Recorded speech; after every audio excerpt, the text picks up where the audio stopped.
नमस्कार, आप देख रहे हैं अपने उत्तराखंड में। हूं आपके साथ संदीप तिवारी। मुख्यमंत्री पुष्कर सिंह धामी एक दिवसीय भ्रमण पर टनकपुर पहुंचे। इस दौरान सीएम धामी ने प्राकृतिक चिकित्सा दिवस के अवसर पर आयोजित चिकित्सा कैंप में प्रतिभाग किया। सीएम धामी ने प्राकृतिक चिकित्सा के तहत मिट्टी का लेप लगाकर उपचार करवाया। सीएम धामी ने यह तस्वीरें आपको बता दें कि सोशल मीडिया पर तेजी के साथ वायरल हो रही हैं।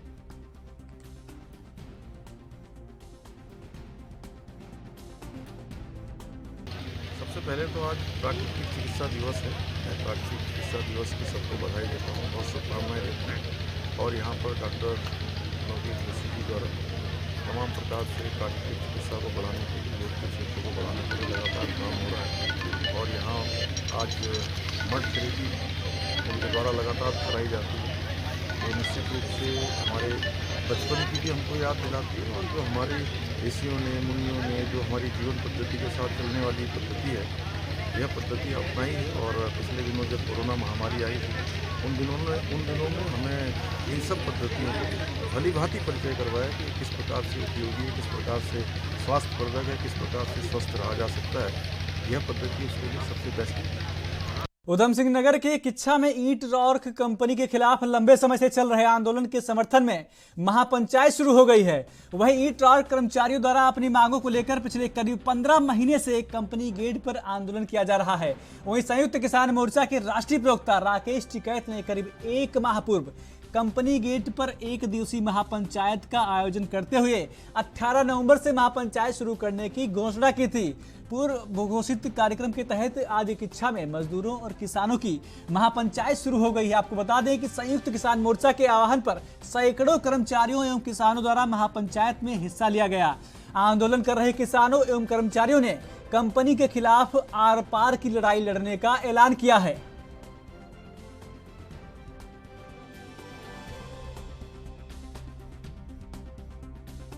कानून जो चेंज करे हैं पार्लियामेंट में, तो ये सब मिली भगत है। इसे देश को कितना गरीब कितना जल्दी बनेगा उस पर सरकार लगी हुई है। मजदूरों को डेली बेसिस पर रखेंगे, किसानों की ज़मीन छीन देंगे, उद्योगपतियों को देंगे। यह हालात होंगे। रेहड़ी पटरी वाले जो थे वे बंद होंगे, साप्ताहिक बाजार बंद होंगे।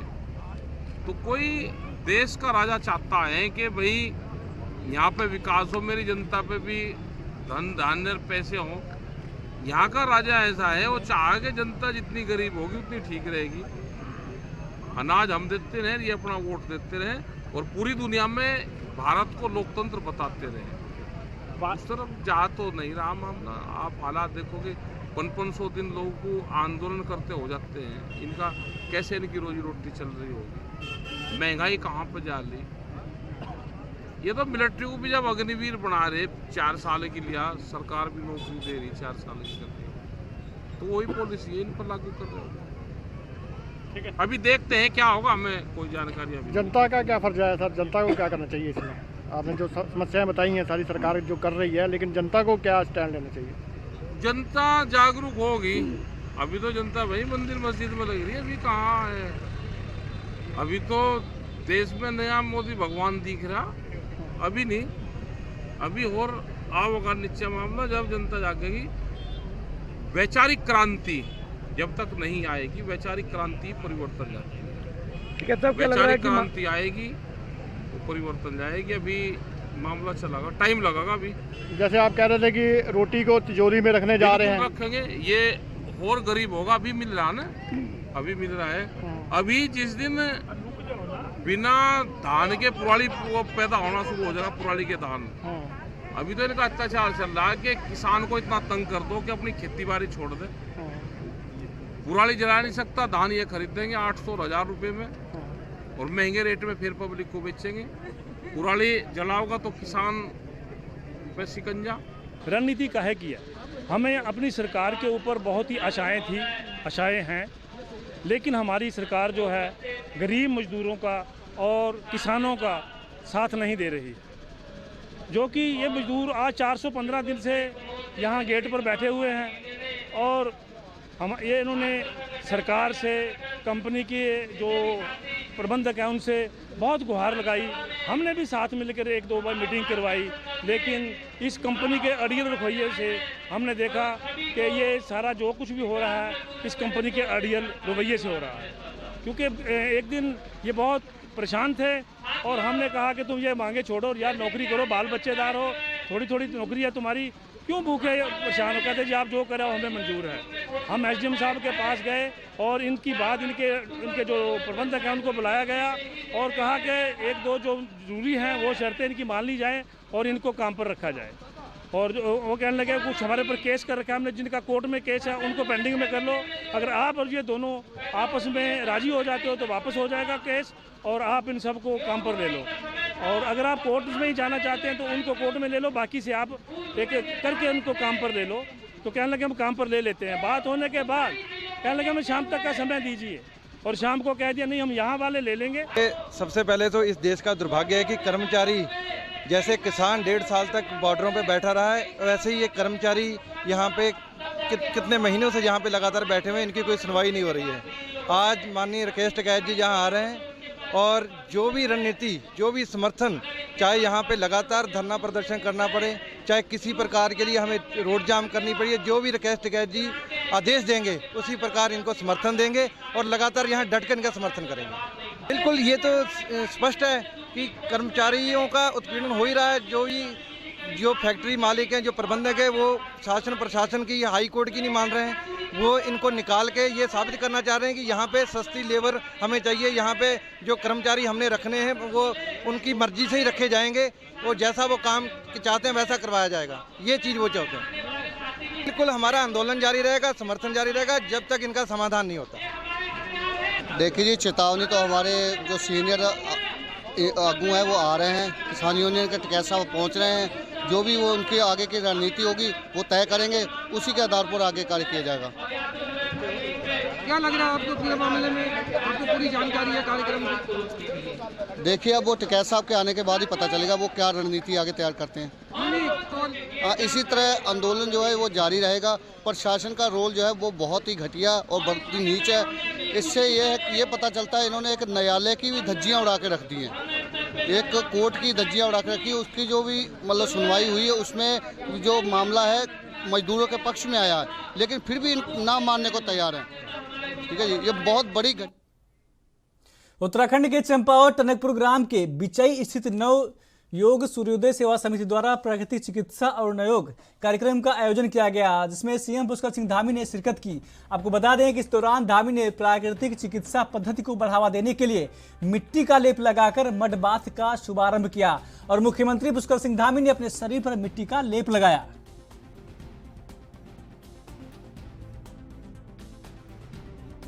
नीचे से खोद के निकाला है और इसमें देखिए पूरे जो ब्लड का संकुचन है, अब आप रात को आप सोए बहुत तनाव में है, पूरी बॉडी स्टिफ हो जाती है। इसको एक बार आप लगा लेंगे पूरे शरीर में और इसके बाद सूर्य की रोशनी से उसको सुखाना है। इसके बाद हम जल थेरेपी लेंगे तो पूरा शरीर जो है ब्लड सर्कुलेशन हमारा बहुत अच्छा हो जाता है। और साथ में जो एब्जॉर्प्शन की क्षमता है, हमारी जो नेचुरोपैथी मानती है तो ये मानती है कि किसी भी तरह से अंदर से गंदगी बाहर निकलनी चाहिए। आज हमारे देश में राष्ट्रीय प्राकृतिक चिकित्सा दिवस है। माननीय मोदी जी के द्वारा सब पहली बार हुआ है कि भारतीय संस्कृति को प्रमोट किया जा रहा है और मैं अपने मुख्यमंत्री जी का बहुत आभार व्यक्त करता हूँ कि वो हर जगह दिखाई देते हैं। जब मैं उनको सूर्य नमस्कार कराता हूँ तो सूर्य नमस्कार में वो आगे होते हैं। अभी कहीं बैडमिंटन खेलना है, कल कबड्डी खेलने लगे थे।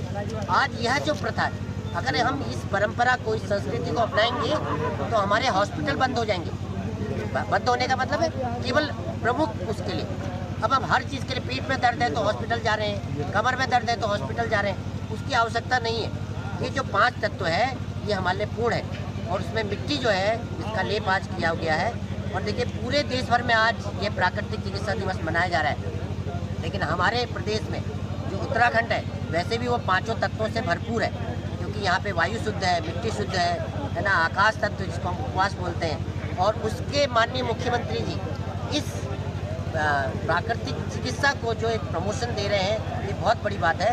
इससे यह आज यहीं तक नहीं, क्योंकि एक मुख्यमंत्री पूरे देश और विदेश तक इसका प्रचार होगा। और जितने भी मुझे लोग दिखाई दे रहे हैं,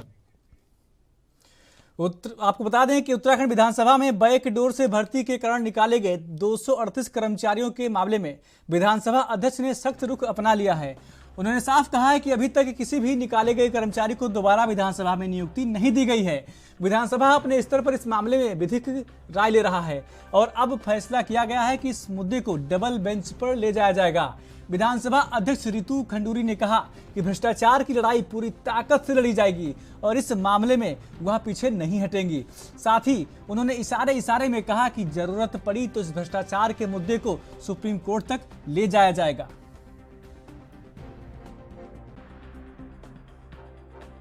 बहुत कुछ कहा जा सकता है, बहुत कुछ लोग कहते भी हैं, लेकिन ना मुझे किसी की सुननी है ना मुझे देखना है। मुझे न्याय और विधि के हिसाब से, लॉ के हिसाब से आगे चलना है।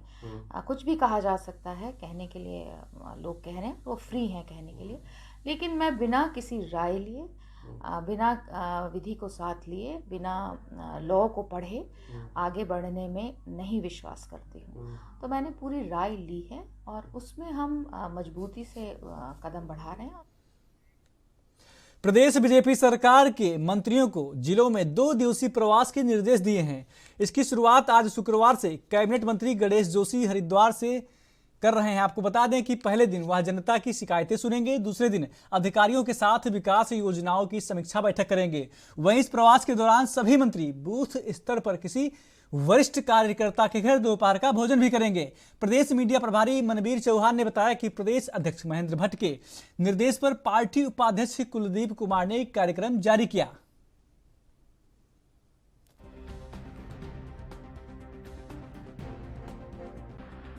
हमारे प्रदेश अध्यक्ष माननीय महेंद्र भट्ट जी के निर्देश पर हमारे प्रदेश नेतृत्व ने, जो हमारे माननीय मंत्रीगण हैं, उनको प्रदेश भर में भ्रमण का कार्यक्रम बनाया गया है और सभी मंत्रीगण अपने प्रभारी क्षेत्र, जो जहाँ के वो जिला प्रभारी हैं मंत्री, उससे हटकर अन्यत्र जिले में वो महीने में निश्चित रूप से प्रवास करें, इसकी योजना बनाई गई है। और इसी के तहत सभी मंत्रियों का इस सप्ताह में कहीं न कहीं किसी जिले में भ्रमण का प्रवास का कार्यक्रम रखा गया है। इस कार्यक्रम के तहत हमारे माननीय मंत्री जो प्रवास पर जाएंगे, उनका सबसे पहले वो जिला स्तर के हमारे जो भारतीय जनता पार्टी के जो कार्यकर्ता हैं, उनके साथ वो बैठक करेंगे और हमारे मंडल स्तर या बूथ स्तर तक के जो कार्यकर्ता, उनके यहाँ किसी न किसी के घर पे, एक के घर पे जलपान या दिन का भोजन या रात्रि भोजन उनके घर पे करेंगे। इसके साथ ही रात्रि प्रवास भी जिले में ही करेंगे, कहीं न कहीं किसी भी गांव में प्रवास करेंगे। इसके साथ ही जो 2 दिन का ये प्रवास है, दूसरे दिन उनकी जिला स्तरीय अधिकारियों के साथ भी बैठक होगी, जिस बैठक में वो प्रदेश सरकार की जो हमारी कल्याणकारी योजनाएं हैं, जो हमारे केंद्र सरकार की जन कल्याणकारी योजनाएं हैं, उन कार्यों की भी वो समीक्षा अधिकारियों के साथ करेंगे। और इससे निश्चित रूप से जो हमारे प्रदेश और केंद्र सरकार की जो योजनाएं हैं, वो धरातल पर कितनी उनका जनता तक पहुंच पा रही है, इसकी भी वो समीक्षा करने जा रहे हैं। और इसका हल्द्वानी में मुख्यमंत्री पुष्कर सिंह धामी की समीक्षा बैठक से पहले कांग्रेस विधायक सुमित हृदय अधिकारियों की कार्यशैली पर नाराज हो गए और समीक्षा बैठक से पहले ही सर्किट हाउस काठ गोदाम से बाहर निकल गए। इस दौरान कांग्रेस विधायक सुमित हृदय के समर्थकों ने सड़क पर बैठकर प्रशासन पर बीजेपी के एजेंट के तौर पर काम करने का आरोप लगाया है।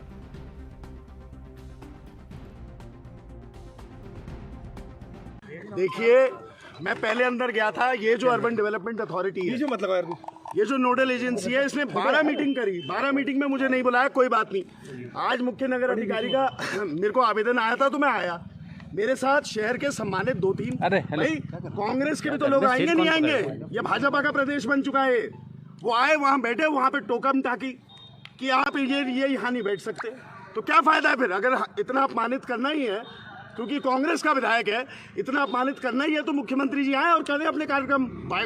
100% बहिष्कार करूंगा मैं। सारे कार्यक्रमों में नहीं बुलाया गया आपको? कोई बैठक में नहीं बुलाया गया। 12 बैठकें हुई हैं इनकी, 12 बैठकें। इनको शर्म आनी चाहिए इन अधिकारियों को। पूछिए इनसे, विशेष अधिकार हनन का की मांग करूंगा मैं सदन में। ये सब राजनीति हो रही है, कोई इशारा नहीं है। राजनीति हो रही है। जो कि नहीं होनी चाहिए। विकास सबके लिए है। मेयर साहब के सारे मेयर साहब में इतना दम नहीं है कि उनके इशारे पे सब लोग नाच लें, लेकिन ये बदतमीजी जो हो रही है ये कतई सहन के बिल्कुल वो नहीं सहन नहीं सकते हैं। और अवश्य विशेष अधिकार हनन का प्रस्ताव सदन में लाने की मैं राय लूंगा, नेता प्रतिपक्ष जी से, प्रीतम सिंह जी से, करण मेहरा जी से, सबसे राय लूंगा और इनको सबक सिखाऊंगा। अधिकारी कर रहे हैं सर, ये अधिकारी अगर इनको गलत फहमी है, ये जुमलेबाजी करके यहाँ पे और यहाँ पे जो ये महामंडली जो घुमा रहे हैं और जिस प्रकार से जय जयकारा कर रहे हैं, ऐसा लगता है भारतीय जनता पार्टी के एजेंट बैठे हैं सारे। उत्तराखंड के हरिद्वार शिवालिक नगर कांड में फरार चल रहे आरोपी को कोतवाली, रानीपुर और बहादुराबाद पुलिस ने मुठभेड़ के बाद गिरफ्तार कर लिया है। आरोपी अपराध को अंजाम देकर 7 महीने से फरार चल रहा था। बदमाश पर पुलिस के सिपाही की गुलेल से आंख फोड़ने का भी आरोप लगा है। आपको बता दें कि बदमाशों के बीच हुई क्रॉस फायरिंग में एक बदमाश के पैर में गोली लगी है, जिसे उपचार के लिए जिला चिकित्सालय भेज दिया गया।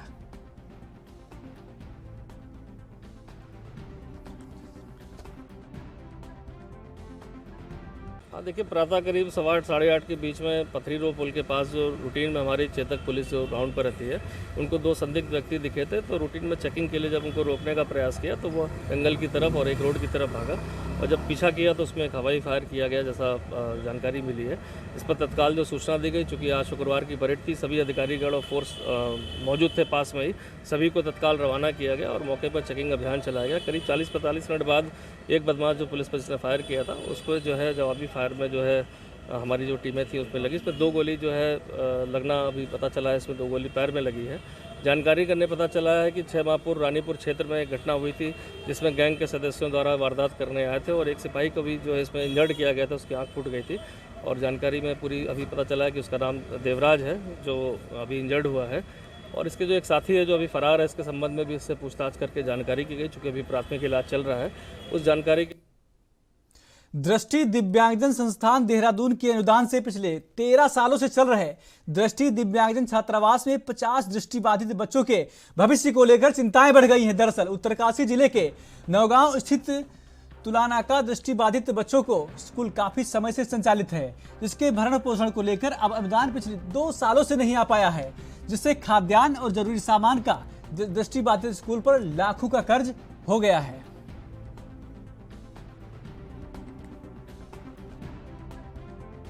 दृष्टिबाधित बच्चे अध्ययनरत हैं। 2 साल से मुझे अभी कहीं से भी कोई सहयोग नहीं मिल पा रहा है, ना भारत सरकार से, ना राज्य सरकार से।